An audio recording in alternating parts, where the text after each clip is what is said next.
Hi friends, నా పేరు శ్యామ్. మీరు చూస్తున్నది Shreyas Infotech tech channel.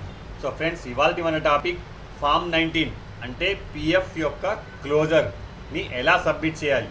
So friends, గత 2-3 డేస్ బ్యాక్ నేను మీకు ఫామ్ 19 మరియు ఫామ్ 31కి గల తేడా ఏందో క్లియర్గా ఎక్స్ప్లెయిన్ చేశాను.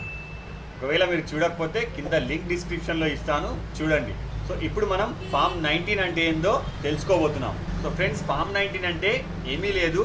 మనం ఏదైనా కంపెనీలో జాబ్ చేసి అది మానేసిన తర్వాత ఏదైతే మన యొక్క పిఎఫ్ అమౌంట్ జమ అవుతుందో అది మొత్తాన్ని తీసుకోవడమే ఫామ్ 19 అంటారు.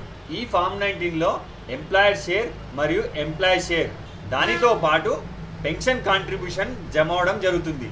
ఇందులో ఎంప్లాయ్ మరియు ఎంప్లాయర్ షేర్ ఇది తీసుకోవడానికి కనీస సర్వీసు అనేది ఏమీ ఉండదు.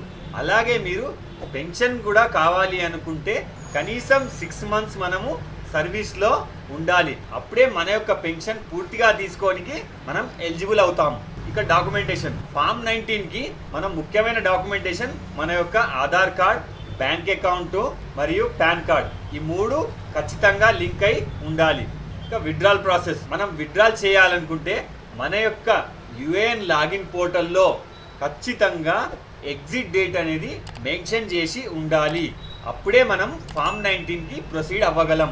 సో అది ఎలా క్లెయిమ్ చేయాలో నేను డీటెయిల్గా ఎక్స్ప్లెయిన్ చేయబోతున్నాను. సో ఇదివరకు చెప్పినట్టే ఫామ్ 19 చేయాలి అంటే మనకు ఫస్ట్ మన సర్వీస్ రికార్డులో మనం ఎగ్జిట్ అయి కనీసం 60 రోజుల వ్యవధి అవ్వాల్సి ఉంటుంది. అప్పుడే మనము ఫామ్ 19 అంటే మన యొక్క పిఎఫ్ని క్లోజ్ చేసుకోగలం. సో ఇక్కడ చూడండి ఫ్రెండ్స్, ఇక్కడ date of joining, date of exit రెండు కంపెనీ నుంచి అప్డేట్ అవ్వడం జరిగింది. ఫస్ట్ ఇది చెక్ చేసుకుంటేనే మనకు అక్కడ ఫామ్ 19 జనరేట్ అవుతుంది. తర్వాత ఆన్లైన్ క్లెయిమ్, ఇక్కడ ఫామ్ 1931 పై క్లిక్ చేయాలి. ఎప్పటిలాగా మనము బ్యాంక్ అకౌంట్ ఎంట్రీ చేసుకొని వెరిఫై చేయాలి.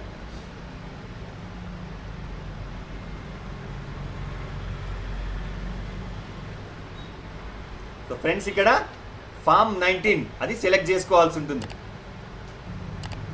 తర్వాత ఇక్కడ మన యొక్క స్టేట్, మన యొక్క డిస్టిక్, మిగతా అడ్రస్ మామూలుగానే ఎంట్రీ చేసుకుంటే సరిపోతుంది. తర్వాత మన పాస్బుక్ యొక్క స్కాన్ కాపీ అప్లోడ్ చేసి చెక్ బాక్స్ పై టిక్ చేసి ఆధార్ ఓటీపీ, ఇక్కడ మన ఆధార్ లింక్ ఉన్న ఫోన్కి వచ్చిన ఓటీపీ ఎంటర్ చేయాలి. తర్వాత వ్యాలిడేట్. చూసారా ఫ్రెండ్స్, ఎంత సింపుల్గా మనం ఫామ్ 19 చేసుకోవడం జరిగింది. మన క్లెయిమ్ సక్సెస్ఫుల్గా అయిందో లేదో ఒకసారి మనం తిరిగి చెక్ చేసుకుందాం. ఇందులో మనం సబ్మిట్ చేసిన క్లెయిమ్, మన వివరాలు, బ్యాంక్ అకౌంట్ డీటెయిల్గా చూసుకోవచ్చు. సో ఫ్రెండ్స్, హోప్ ఈ వీడియో మీకు నచ్చింది అనుకుంటాను. ఇలానే అప్డేట్స్ కోసం మా ఛానల్ని తప్పకుండా సబ్స్క్రైబ్ చేసి షేర్ చేయడం మర్చిపోకండి. మరొక టాపిక్తో నెక్స్ట్ వీడియోలో కలుద్దాం. Until bye bye friends.